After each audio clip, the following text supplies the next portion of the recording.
Good morning, good evening, good afternoon, wherever you are, whoever you are. Welcome back to the channel, not to the actual competitive league itself, but welcome to the third primer for a third age variant.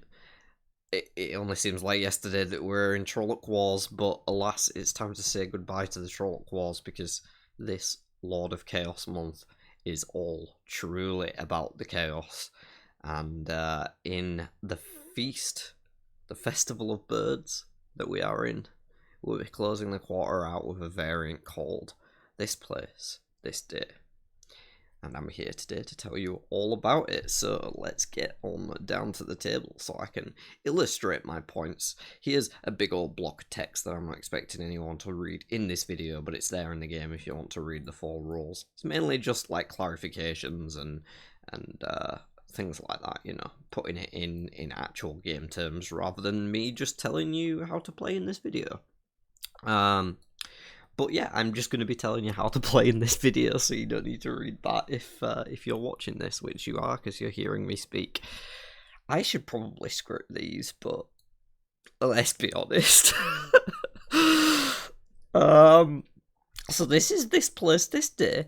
It is a very simple variant, and one that a lot of people have been enjoying and telling me that some of them even just prefer playing with this variant to the regular game now, which is kind of crazy, but like I get it because it's a fun variant and it doesn't mutate the way that you play all that much, like traits did or like Trolloc Wars even did. You pretty much still play the same game of Third Age that you would in traditional, but every now and then something big, splashy, and chaotic will happen.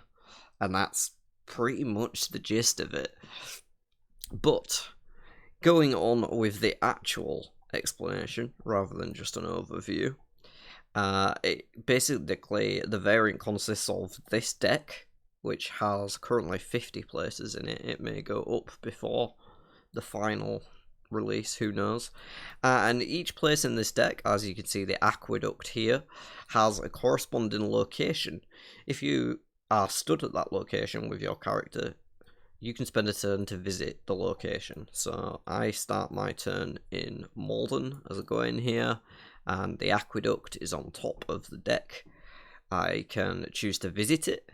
I get to resolve the effects here, exhausting all followers in somebody else's party, and taking another turn. And I also get the 5 points at the bottom as a reward for spending my turn to visit the place in what could be a bit of an out-of-the-way location some of the time. Those points rewards are basically higher the more unfrequently visited the location is. Hence why the Malden one's worth 5 there, but you can see some others. The White Tower at Avalon only worth 1 point. Let's just search for an ice die. Using the Badger in Alien. Search for a tier 1 enemy. Jara's a very funky one that lets you recruit equal to the difference between your male and female.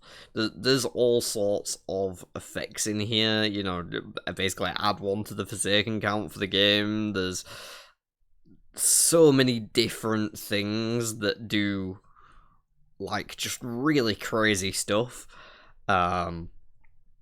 Sorry, I'm just getting hype about the variant rather than actually explaining it. I don't know. I apologise for everything. We'll go with that. Anyway, once you have completed a place, you move it into a discard pile, and then you'd flip another one from the top of the deck, such as Hinterstadt, for example. And that's it. You can visit a place if you're in the location, and you get points and an effect. Then you flip a new one. There are a couple of extra things. There are 2 conditions for this rule. There's a rule called not this place, not this day. And when you complete one of your quests and flip it over on your player board, or kill a Forsaken, you can choose to discard the currently active place. In this case, like, you would discard Hinterstadt from the top of the deck, and then reveal a new one instead. So there is a way to get rid of some of these, even if you're not in the location. or if you just want to get rid of it to stop somebody else from getting it, you can do that by completing a quest or killing a Forsaken. So at all stages of the game, that is an available option. In terms of other clarifications, it's probably worth noting some of the places tell you to search specific decks. If they say specific deck, like the Hinderstat one here, you can go in that deck regardless of what your current tier is. However, if it says, let me just shuffle till I get one that has, like right here, Carradin's Camp says, search any deck for a White Cloak follower. If it says any, then that means only the tiers you have access to. So if it's specific, you can go in it no matter what. If it's any, only the tiers you have access to. And I honestly don't think there's much more to explain. I mean, the places are sort of got all the slightly complex rules in them, but none of them are too complicated. They're just splashy and cool and a bit of fun and chaos. And that's pretty much all there is to this variant. So I think I might have things to explain.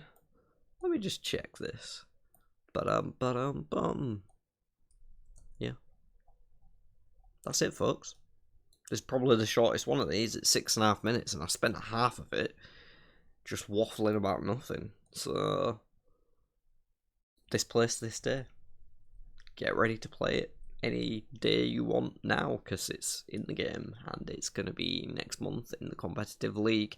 That is probably enough of me talking shit. I'm sure you're just excited to get down to the table and immediately boot up and play this game now. So, yes, I will consider my job done, and you will consider your job done once you have spanked that like button for RJ. You know he wants you done. Spank the sub button for the sub, because subs like being spanked. It's only nice. Leave a comment down below. Let me know if you're looking forward to this variant. If you aren't familiar with Third Age and want to learn more, we have a Discord server that you can join via link in the description.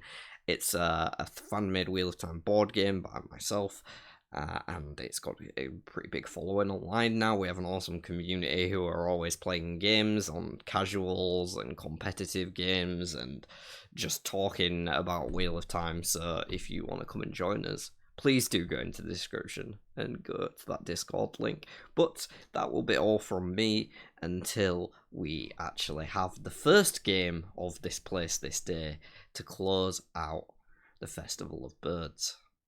Tai'Shar.